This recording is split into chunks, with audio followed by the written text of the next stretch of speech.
नमस्कार, आपके साथ मैं हूं अर्पिता आर्या और इस वक्त की बड़ी खबर आ रही है। यूपी के हाथरस से सीबीआई की टीम पीड़ित के गांव घटना वाली जगह पहुंच गई है, जहां वो जांच कर रही है। वहीं जांच के लिए घटना वाली जगह की घेराबंदी कर दी गई है ताकि कोई भी वहां जा न सके। जांच के सहयोग के लिए हाथरस पुलिस भी सीबीआई की टीम के साथ है। घेराबंदी के साथ ही वहां कई पुलिस वालों को भी तैनात कर दिया गया है और सबूतों की तलाश के लिए सीबीआई की फॉरेंसिक टीम घटना वाली जगह की जांच करेगी। तो फिलहाल सीबीआई पूरी तरीके से एक्शन में है।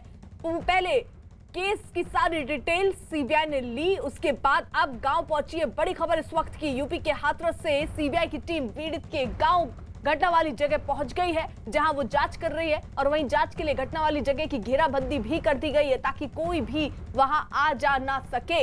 जांच के सहयोग के लिए हाथरस पुलिस भी सीबीआई की टीम के साथ है। घेराबंदी के साथ ही वहां कई पुलिस वालों को भी तैनात किया गया और सबूतों की तलाश के लिए दरअसल सीबीआई की टीम पहुंची है। साथ में फॉरेंसिक टीम भी घटना वाली जगह पर पहुंच चुकी है और फिलहाल जांच वहां पर की जा रही है। यानी सीबीआई जांच के सिलसिले को आगे बढ़ाते हुए उन तमाम पहलुओं पर जांच करने के लिए पूरी तरीके से तैयार।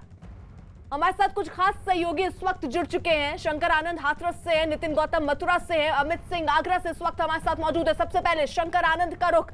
शंकर, सीबीआई की टीम पहुंच चुकी है और जांच के सिलसिले को आगे बढ़ा रही है।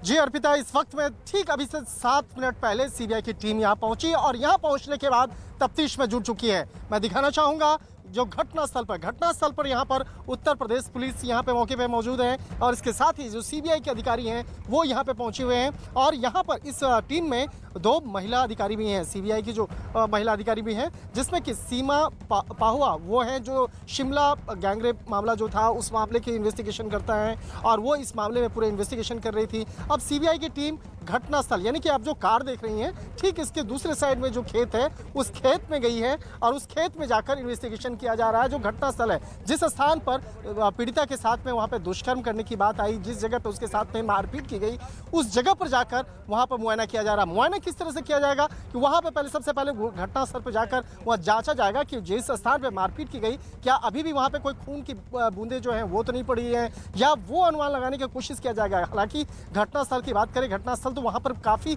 वो डिस्ट्रॉय किया जा चुका है क्योंकि वहां पर काफी लोग जा चुके हैं। काफी चाहे मीडिया की बात करें या आम लोगों की बात करें तो पिछले कुछ दिनों से उसको घेरा नहीं गया था, उसमें वो घेराबंदी नहीं बनाई गई थी। आज जो घेराबंदी देख रहे हैं आप, ये आज की गई है। तो कहीं न कहीं उस जगह पर जो घटनास्थल है, घटनास्थल पर जो एक जो सबूतों के साथ छेड़खानी कहते हैं वो पहले हो चुकी है, लेकिन उस जगह से भी सीबीआई की सीएफएसएल लैब किस तरह से बकायदा उसके लैब के जो अधिकारी हैं किस तरह से वहां से नमूनों को एकत्रित करते हैं, किस तरह से उसको फॉरेंसिक एविडेंस को इकट्ठा करके इस मामले को तफ्तीश किया जाएगा, ये देखने वाली बात होगी। तो यहाँ पर सीबीआई की तकरीबन 15 सदस्यीय टीम यहाँ पे पहुंची है और इस टीम में 2 महिला अधिकारी हैं जो इस पूरे मामले को देख रही हैं और सीबीआई की जो गाजियाबाद की यूनिट है जानकारी वो यहाँ पे पहुंची। क्या रिक्रिएशन की बातें सामने आ रही थी, क्या आज रिक्रिएशन भी होगा क्राइम सीन का?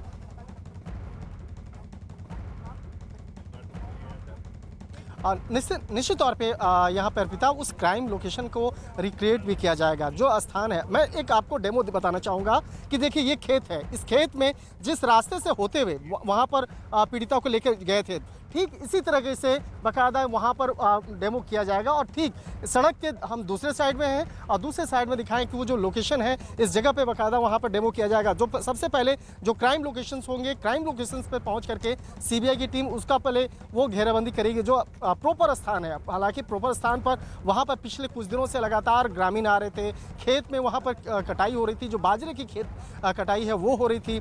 तो वहाँ पर जो क्राइम लोकेशंस हैं वहाँ पर काफ़ी जो एक कहा जा सकता है कि वो लोकेशंस के साथ में वहाँ पर काफ़ी लोग पहुँच चुके हैं। तो कहीं न कहीं वहाँ पर काफ़ी जो फॉरेंसिक एविडेंस है वो वहाँ पर नष्ट हो चुके हैं। लेकिन सीबीआई की जो विशेषज्ञता है, उसकी जो एक्सपर्टीज़ है वो इसी बात को लेकर है कि इस ऐसे मामलों में भी वहाँ पर से नमूनों को खंगाल लेती है, जो इकट्ठा कर सकती है और उसके बाद उसको जांचती है, परखती है। तो एक तरह से कहा जा सकता है कि सीबीआई इस तरह के स्पेशल क्राइम के मामलों को सॉल्व करने के लिए विशेषज्ञ तौर पर जानी जाती है। अमित भी हमारे साथ हैं और अमित हाथरस में भी उस वक्त मौजूद थे जब ये पूरा घटनाक्रम हुआ, बहुत बखूबी इस चीजों को अच्छे से बता पाएंगे। अमित, फिलहाल सीबीआई की टीम पहुंच चुकी है, लेकिन कितनी बड़ी चुनौती सीबीआई के सामने होगी, क्योंकि घटना के इतने दिन के बाद सीबीआई की टीम पहुंची है और साथ ही साथ कई एंगल भी सामने आए हैं। जी हाँ, बिल्कुल अर्पिता, चुनौती तो बहुत बड़ी है सीबीआई के सामने और इसी वजह से जो है सीबीआई की टीम जो सबसे पहले जो शनिवार के दिन पहुंची थी वो सीईओ के दफ्तर पहुंची थी, उसके बाद एसपी से मुलाकात की थी। और जिस तरीके से इस पूरे मामले में एक्सपेक्टेड था कि सीबीआई की टीम जो है एफएसएल की टीम के साथ पहुंचेगी, वैसा ही एफएसएल की टीम के साथ पहुंची। अब सीबीआई की टीम का जो पहला चुनौती होगा कि जो क्राइम स्पॉट है उस क्राइम स्पॉट पर जाए और तमाम एविडेंस कलेक्ट करने की कोशिश करे। एक तो एविडेंस सीबीआई के पास वो होगा कि जो लोकल पुलिस यानी चंदपा पुलिस स्टेशन ने इकट्ठा किया था, लेकिन अब जो है सीबीआई के सामने चुनौती होगी कि वो जो क्राइम स्पॉट है वहां से जाके और कुछ अगर उन्हें मिल पाए तो उसे निकाले, क्योंकि जो अब इस वक्त ये जो समय है ये समय है खेतों में फसल काटने का। और फिलहाल जो है उस जो घटना स्थल है जहां पर प्रीता के साथ दुष्कर्म का आरोप लगाया गया है, वो उस घटना उसके आसपास के जो खेत हैं वो उसमें फसल की कटाई हो रही है। लेकिन जो घटना स्थल है, अब जब सीबीआई वहां पहुंच गई है तो अब उस खेत से फसल नहीं काटे जाएंगे। जो है फिलहाल जो है एफएसएल की टीम आज जो है इस पूरे मामले में तफ्तीश करेगी, एविडेंस इकट्ठा करने की कोशिश करेगी, नए एविडेंस को इकट्ठा करने की कोशिश करेगी और इस नए एविडेंस के बाद रिक्रिएशन करेगी पूरे क्राइम सीन का। क्योंकि और इस मामले में बहुत संभव है कि जिस तरीके से एसपी से मुलाकात हुई तो जो शुरुआती दौर में हाथरस पुलिस के अधिकारी और जवान इस पूरे मामले को इन्वेस्टिगेट कर रहे थे उनसे भी बातचीत करे और इसके अलावा सीबीआई के सामने। ठीक है अमित, मैं आ रही हूँ। शंकर आनंद हाथरस से उस जगह पर मौजूद है जहां पर फिलहाल सीबीआई की टीम है और इस वक्त जांच कर रही है। शंकर, क्या सीबीआई जो है वो पीड़ित परिवार के लोगों से भी या फिर जो आरोपी के परिवार हैं या गांव के लोग हैं, किसी से पूछताछ का सिलसिला भी आज शुरू करेगी?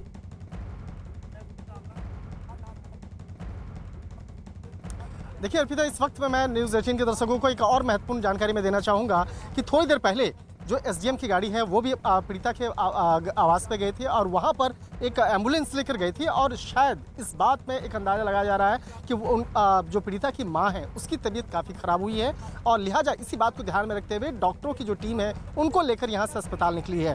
तो यहाँ पर इतना स्पष्ट है कि तकरीबन 25 मिनट पहले जो एम्बुलेंस लेके गई थी उसमें पीड़िता जो दुष्कर्म पीड़िता है उसकी माता जी को लेकर अस्पताल लेके गई है और वहाँ पर उनका इलाज चल रहा है। यहाँ पर डॉक्टरों की जो 4-5 जो लोगों की टीम थी वो यहाँ पर उनके आवास पे आए थे और आवास से वहाँ लेके गई है। इतना स्पष्ट है जो जिस तरह से हमारे सीबीआई के अधिकारी हमारे सूत्र बता रहे हैं कि आज पीड़िता का बयान पीड़िता के पक्ष का जो बयान है वो नहीं होगा, यानी कि उनके माता पिता या उसके अन्य रिश्तेदारों का बयान आज नहीं होगा।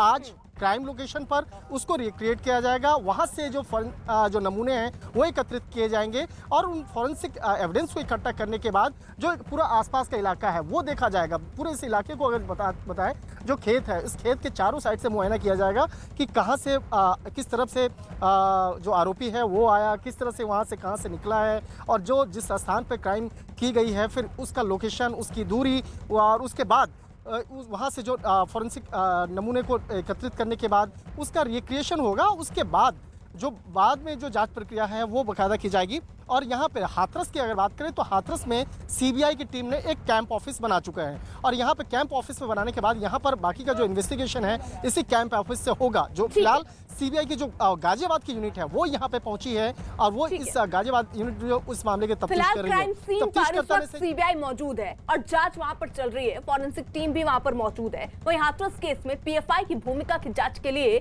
आज मथुरा कोर्ट अहम आदेश दे सकता है। इस मामले में ईडी को मथुरा जेल में बंद पीएफआई से जुड़े हुए 4 आरोपियों से पूछताछ की इजाजत मिल सकती है। ईडी की टीम मथुरा जेल में जाकर पूछताछ करना चाहती है और चारों आरोपियों को हाथरस जाने के दौरान मथुरा टोल प्लाजा से गिरफ्तार किया गया था। पीएफआई की student wing campus front of India से संबंध रखने वाले इन आरोपियों को 5 अक्टूबर को यूपी पुलिस ने गिरफ्तार किया था जब ये दिल्ली से हाथरस जा रहे थे और उसी बीच मथुरा में इनकी गिरफ्तारी होती है। इस वक्त में मैं हाथरस जाने वाले रास्ते पे हूँ जहाँ पर मथुरा टोल ब्रिज है। इस वक्त में मैं दिखाना चाहूँगा ये मथुरा टोल प्लाजा है और यहीं से 6 तारीख को 6 अक्टूबर को यहाँ पर 4 युवकों को हिरासत में लिया गया था। उत्तर प्रदेश पुलिस ने 4 लोगों को हिरासत में लिया गया था और उससे जब पूछताछ की गई तो पता चला था कि उन सबों का वास्ता पीएफआई और इसके साथ ही सीएफआई के साथ में है। अतीकुर रहमान जो रतनपुर का रहने वाला है, इसके साथ ही मोहम्मद शहरूर और जो केरल मूल का रहने वाला है मसूद अहमद और आलम जो रामपुर का रहने वाला है, उन सबों को हिरासत में लिया गया था। उसके बाद गिरफ्तारी की गई। लेकिन इस मामले पर अब केंद्रीय जांच एजेंसी ईडी की भूमिका जो है वो काफ़ी महत्वपूर्ण हो गई है। पीएफआई से संबंधित जो एक पहले जो केस रजिस्टर्ड किया गया था, उसी केस में अब ईडी उन चारों से पूछताछ करेगी। उस पूछताछ के लिए मथुरा कोर्ट में अर्जी दी गई है और आज इस मामले पर सुनवाई होगी और सुनवाई होने के बाद इस मामले पर बाकायदा इस मामले में पूछताछ के लिए मथुरा जेल के अंदर जाकर ईडी की टीम पूछताछ करेगी। निश्चित तौर पे यह मामला काफी संगीन है। नितिन हमारे साथ हमारे सहयोगी जुड़े हुए हैं। नितिन, क्या जानकारी मिल रही, कितने बजे से सुनवाई शुरू होगी?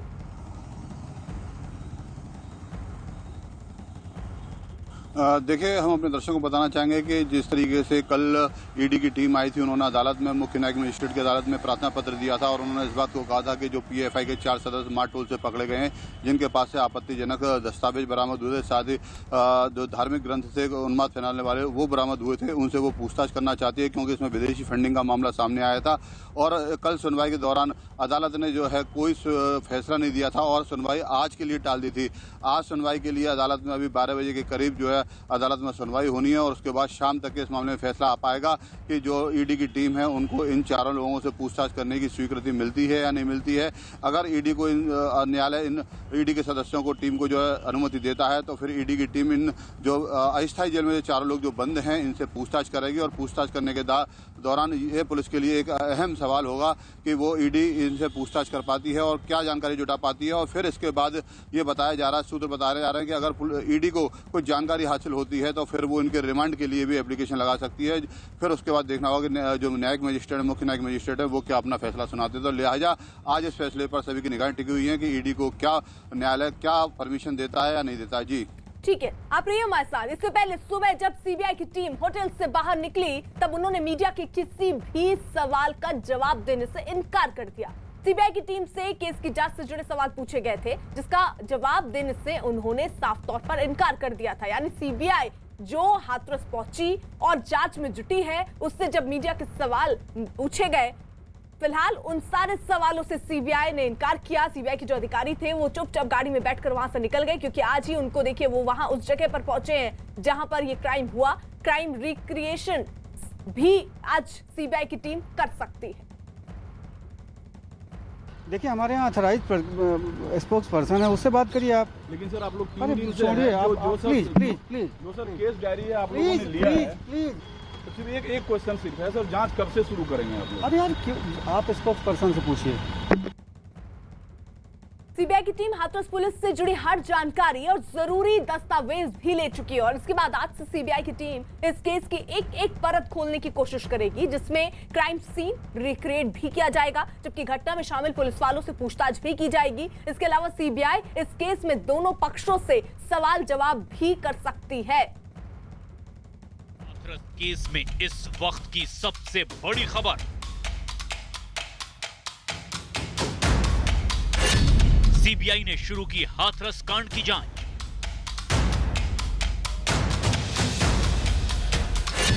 सीबीआई के साथ फॉरेंसिक टीम भी जांच में शामिल।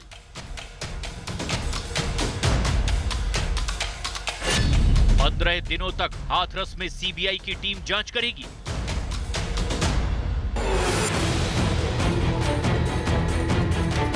हाथरस कांड में उठ रहे सवालों के बीच अब सीबीआई इस मामले में एक्शन में आ गई है। देश की सबसे बड़ी जांच एजेंसी ने अब हाथरस में अपना डेरा डाल दिया है, जहां 15 दिन तक एजेंसी उन सबूतों को तलाशेगी जिनके बूते सच को बेनकाब किया जा सके। सीबीआई खोलेगी हाथरस कांड का हर राज।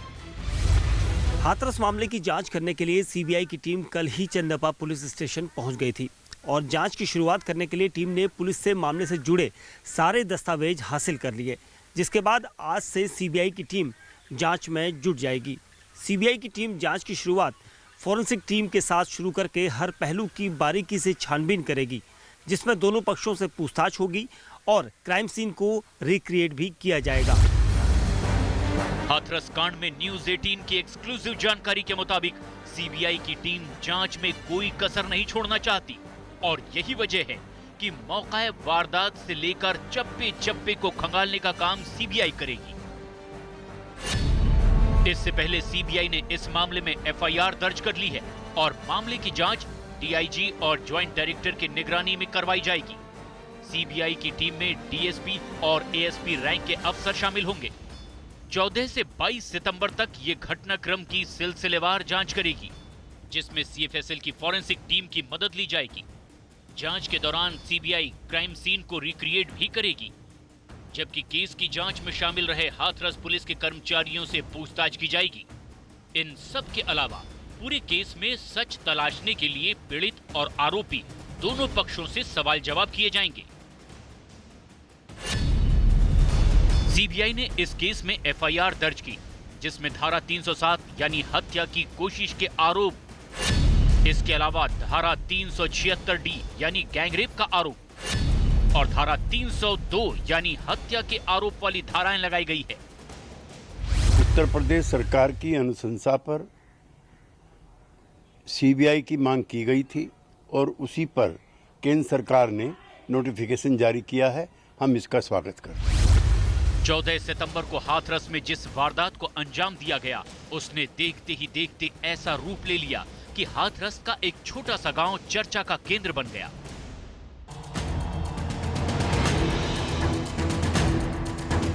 अपनी अपनी दलीलों के साथ सियासी पार्टियां इस मसले में लगातार राजनीतिक रोटियां सेकने में लगी रही। यही वजह है कि अब सीबीआई के सामने वो मौका आ गया है जब दूध का दूध और पानी का पानी किया जाएगा। अभी तक की खबरों के मुताबिक इस मामले में सीबीआई को कई सवालों के जवाब तलाशने हैं। न्यूज़ 18 इंडिया को मिली जानकारी के मुताबिक सीबीआई हाथरस कांड में 10 सवालों के इर्द गिर्द अपनी जांच को अंजाम तक पहुंचाएगी। सीबीआई के सामने सबसे पहला सवाल यही होगा, पीड़ित का गैंगरेप हुआ या नहीं? पीड़ित से दरिंदगी करने वाले कौन कौन लोग थे? पीड़ित को मारने के लिए गला किसने घोंटा? पीड़ित के साथ वारदात के वक्त कौन था? क्राइम सीन पर उस समय क्या हुआ? पीड़ित के साथ पुलिस ने लापरवाही की? क्या पीड़ित के बयानों में अंतर है? क्या पीड़ित की मां के बयानों में अंतर है? आरोपियों के परिवार के दावे कितने सच्चे? पीड़ित के भाई के कॉल रिकॉर्ड का सच क्या है? इन सवालों के जवाब मिलते ही पूरे केस की सारी सच्चाई सामने आ जाएगी, जो अभी बिखरी हुई और भटकी हुई सी लग रही है। हाथरस घटना में दर्ज की गई पहली शिकायत के बाद 28 दिन बीत चुके हैं, जिसमें अब तक गैंगरेप, हत्या, ऑनर किलिंग, दंगा भड़काने की साजिश, प्रदर्शन और राजनीति जैसे कई आरोप उछाले जा चुके हैं। लिहाजा लोगों को अब जल्द से जल्द पूरी वारदात का सच सामने आने का इंतजार है, जिससे पीड़ित परिवार को इंसाफ मिल सके। नीतीश कुमार भी इस बीच हमारे साथ जुड़ चुके हैं। और नीतीश, देखिए, सीबीआई को ये जांच सौंपी गई और सीबीआई पूरी तरीके से एक्शन में फिलहाल हाथरस पहुंची है और वहां पर क्राइम सीन का रिक्रिएशन करने की बात सामने आ रही है। जी बिल्कुल सही।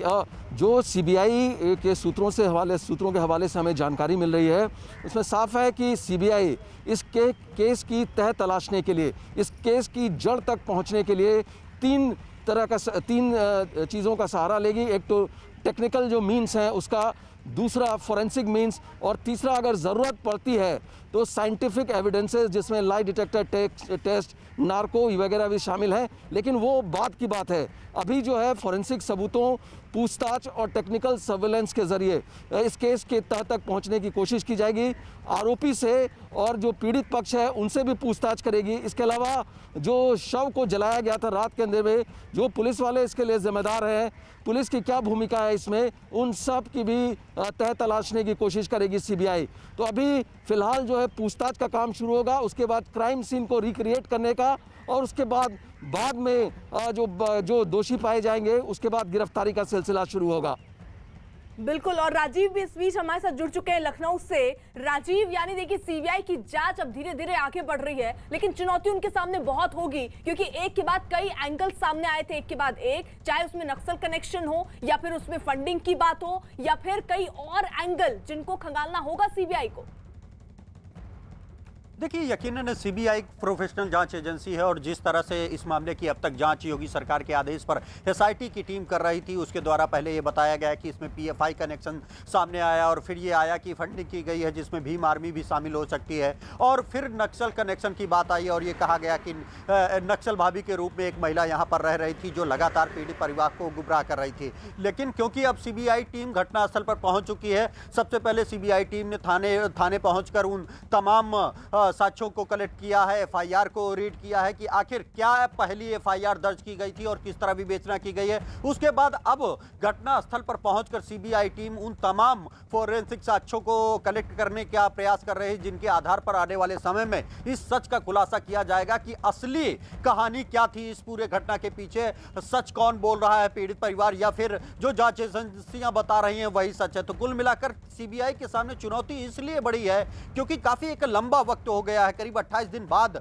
सीबीआई टीम वहां पर पहुंची है। तो अब ये देखना होगा कि क्या वो फोरेंसिक जो टीम है उसको जो साक्ष्य मिलते हैं वो इस लायक बचे हैं कि उनके आधार पर आगे इन्वेस्टिगेशन किया जा सकता है, या फिर जो तमाम अभी कई ऐसे साधन हैं, कई ऐसे अब तकनीक है जिसके जरिए सीबीआई ये पता लगाती है कि कौन सच बोल रहा है, कौन झूठ बोल रहा है। जैसा कि आपने देखा कि पीड़ित परिवार पहले ही नार्को टेस्ट से मना कर रहा है, तो कहीं ना कहीं इस घटना में कुछ ऐसे एंगल हैं जो कहीं ना कहीं इस थ्योरी पर सवाल खड़ा करते हैं, और यही कारण है कि अब सीबीआई सिलसिलेवार घटना के दिन से लगाकर अब तक किस तरह से किसका बयान दर्ज किया गया, उन बयानों में क्या है, कौन अपने बयानों से पलटा है, और जो लोकल पुलिस है उसकी क्या भूमिका रही है, स्थानीय प्रशासन की क्या भूमिका रही है, आखिर किन परिस्थितियों में रात के अंधेरे में ही पीड़िता का शव जलाया गया, क्या वो कारण थे, किसका दबाव था, क्या थ्योरी थी उसके पीछे। तो इन तमाम सवालों की जांच करने के लिए सीबीआई अब मौके पर पहुंची है। तो ये उम्मीद जताई जा रही है कि जल्द ही सीबीआई इस मामले में कुछ बड़े खुलासे करेगी और कुछ बड़े साक्ष्य कलेक्शन करने के बाद कुछ नए डायरेक्शन दे। 28 दिन के बाद देखिए सीबीआई की टीम घटनास्थल पर पहुंची है, फॉरेंसिक टीम उनके साथ मौजूद है, लेकिन 28 दिन का समय बीता है और ऐसे में बहुत सारे साक्ष्य होंगे जो मिट भी गए होंगे। तो चुनौती तो इस लिहाज से भी है सीबीआई के सामने। जी हाँ, बिल्कुल अर्पिता, जैसा कि मैंने पहले बताया कि चुनौती बहुत ज़्यादा है क्योंकि आज 28वां दिन है इस पूरे मामले में, और 28 दिन बाद जब सीबीआई क्राइम स्पॉट पे पहुंची है, एफएसएल टीम के साथ पहुंची है, तो जाहिर तौर पे उस क्राइम स्पॉट पे पहले हाथरस पुलिस पहुंची थी। हाथरस पुलिस के पहुंचने के बाद उसके बाद वहाँ उस क्राइम स्पॉट पे ऐसा नहीं था कि उसको घेराबंदी किया गया था, वो खुले में था, हर कोई वहाँ पहुँचा था, हम भी वहाँ पहुँचे थे और तमाम दूसरे लोग भी वहाँ पर पहुँचे थे। और तो जाहिर तौर पर बहुत सारे ऐसे एविडेंस होंगे जो सीबीआई टीम को चाहिए होगा, लेकिन वो नष्ट हो गया होगा। फिर भी सीबीआई जो है एक्सपर्ट है इन सब चीजों में, इसी वजह से जो एफएसएल टीम है वो पहुंची हुई है और लगातार वो इन्वेस्टिगेशन इस पूरे मामले पे करेंगे और इस क्राइम स्पॉट पे कोशिश करेंगे कि उन्हें और भी कुछ मिल जाए। सबसे पहले तो जो हाथरस पुलिस को उन्हें मिला, जो हाथरस पुलिस के पास सबूत होंगे। आपको देखिए बड़ी खबर आ रही है इस वक्त की, बड़ी खबर यूपी के हाथरस से, जहां पीड़ित लड़की के पिता की तबीयत बेहद खराब बताई जा रही है। पीड़ित लड़की के पिता का ब्लड प्रेशर काफी बढ़ा हुआ है और वो अस्पताल जाने को भी तैयार नहीं,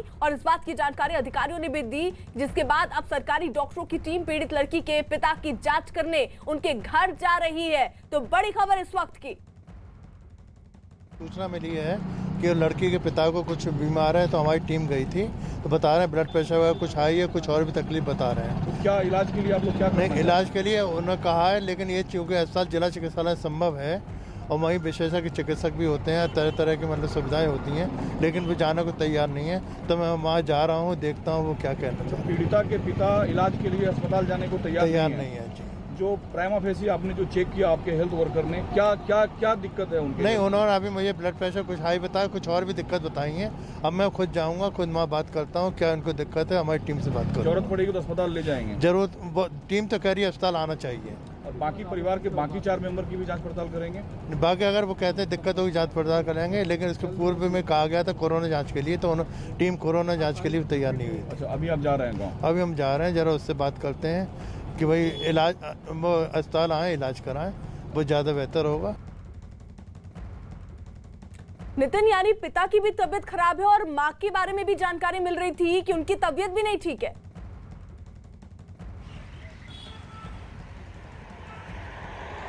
जी अर्पिता, जिस तरीके से बात सामने आ रही थी, क्योंकि लगातार बताए जिस तरीके से देखने में आया कि जो पीड़ित की मां थी, परिवार था, लखनऊ गया था, सफ़र करके आया था, तो स्वाभाविक सी बात है कि जब आदमी यात्रा पर जाता है तो उसको तमाम तरह की परेशानियां हो सकती हैं। पूर्व में भी शायद हो सकता है इनको तकलीफ हो, जिसकी वजह से इनके जो पिता है उसकी तबीयत बिगड़ी है, और तबीयत बिगड़ने के साथ जो उनका BP है वो केवल हाई हुआ है, जिसके चलते उनकी तबीयत खराब है। और अब जो डॉक्टर्स की टीम है वो वहाँ मौके पर है और उनका जो है स्वास्थ्य परीक्षण कर रही है। लिहाजा अब देखना होगा कि वो परिवार जिला अस्पताल जाता है इलाज के लिए या नहीं जाता है। जी नीतीश कुमार भी हमारे साथ जुड़े हुए हैं। नीतीश, देखिए, एक तरफ तो चुनौतियां सीबीआई के सामने हैं ही, साथ ही साथ घटना के रिक्रिएशन की बात भी सामने आ रही है और ये भी जानकारी आ रही है कि पीड़िता के भाई को भी उस घटना स्थल पर बुलाया गया है।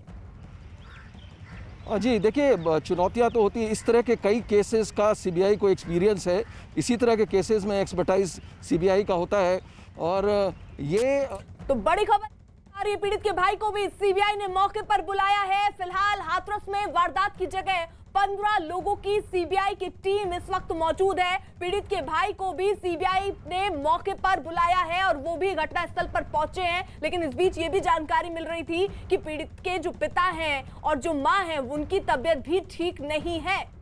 सकती है क्राइम सीन को सीबीआई की टीम पीड़िता के भाई से भी इस पूरे मामले में जानकारी सीबीआई टीम अभी कर रही है। अभी इसके बाद अगर हम बात करें तो लगभग आधा घंटा सीबीआई टीम को घटनास्थल पर पूरे मामले में जांच पड़ताल करते हुए अभी तक बीत चुका है। पीड़िता के भाई से भी हर एक पहलू पर सीबीआई टीम जांच पड़ताल कर रही है। मीडिया के कर्मियों से साफ कहा गया है, मीडिया पर्सन से, कि आप इस लाइन को क्रॉस करके अंदर नहीं आ सकते हैं। मीडिया अपना काम कर रही है, सीबीआई अपना काम कर रही है। सीबीआई, अगर हम सूत्रों के हवाले से आपको बताएं तो सीबीआई इस पूरे मामले में दूसरा जो इसमें स्पॉट है जहां पर पीड़िता का अंतिम संस्कार किया गया था, सीबीआई टीम आज वहां भी जा सकती है। इस घटना से संबंधित हर एक पहलू पर सीबीआई की टीम काम कर रही है।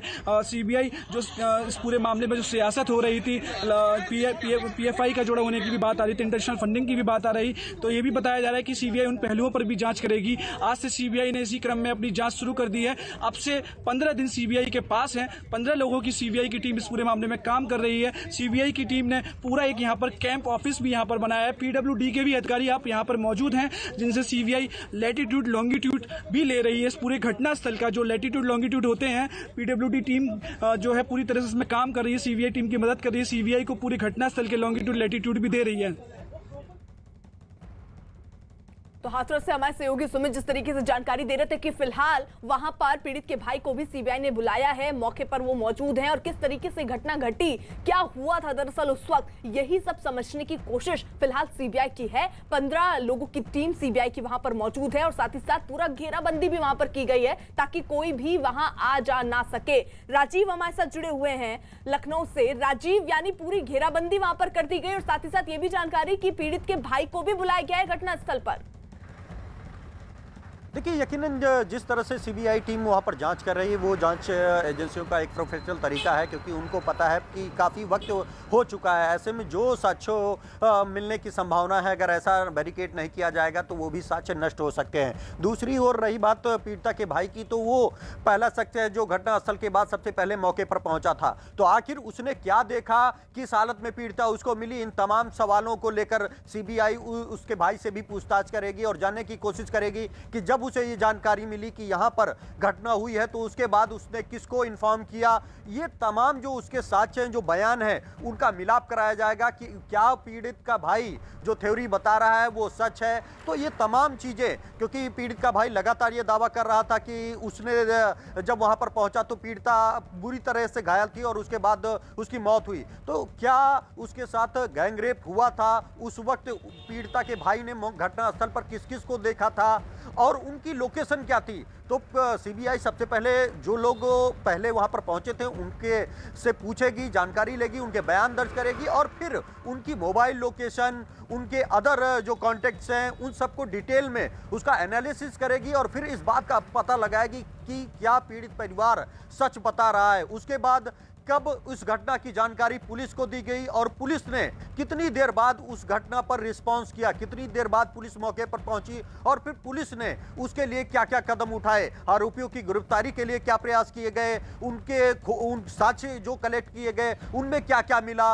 और उनकी क्या स्थिति थी। तो ये तमाम जो टेक्निकल चीजें हैं जो इन्वेस्टिगेटिंग एजेंसियां करती हैं मौके पर जाकर, वो काम सीबीआई कर रही है। और इसीलिए जो 15 सदस्यीय टीम पहुंची है उसने कैंप ऑफिस भी एक बनाया है, जिसके जरिए वो लगातार एक के बाद एक, चाहे गांव वाले हों, उनके पड़ोसी हों, इन तमाम लोगों से एक एक करके पूछताछ करेंगे, उनसे जानने की कोशिश करेंगे कि क्या पीड़िता के साथ किसी गांव वाले ने किसी अन्य शख्स को तो नहीं देखा या फिर सिर्फ पीड़ित परिवार ही वहां पर मौजूद था।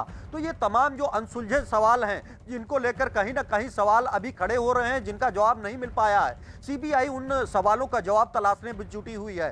तो एक और पहले वो पीड़ित परिवार से बात करेगी और उसके बाद ये कोशिश करेगी कि जो जो इस घटनाक्रम में शामिल रहा है, चाहे वो पीड़ित परिवार हो, पड़ोसी हो, आरोपी परिवार की लोकेशन हो या फिर पुलिस की टीम हो, मेडिकल टीम हो, तो ये पूरा जो एक सिलसिलेवार एक के बाद एक घटनाक्रम हुआ। राजीव रही अब हमारे साथ। इस वक्त बड़ी खबर आ रही है, हाथरस में घटना की जगह पर 15 लोगों की सीबीआई टीम पहुंची है और पीड़ित के भाई को भी सीबीआई की टीम ने मौके पर बुलाया है। सीबीआई की टीम घटना वाली जगह का वीडियो रिकॉर्डिंग भी करवा रही है और ऐसी खबरें भी हैं कि जल्द ही यहां क्राइम सीन रिक्रिएट भी हो सकता है। आपको बता दें सीबीआई की टीम सुबह सुबह ही यहां पर हाथरस गांव पहुंची और इस बीच यही बड़ी खबर कि फिलहाल पीड़िता के जो भाई हैं उसको भी घटनास्थल पर बुलाया गया और वीडियो रिकॉर्डिंग भी हो रही है। और इसी बीच एक और बड़ी खबर, हाथरस में घटना की जगह पर 15 लोगों की सीबीआई टीम पहुंची। फिलहाल सीबीआई टीम ने मौके पर भाई को भी बुलाया है और घटना का वीडियो रिकॉर्डिंग भी हो रहा है। सीबीआई की टीम पीड़ित के गांव वाली घटना वाली जगह पर भी मौजूद है जहां वो जांच कर रही है। वहीं जांच के लिए घटना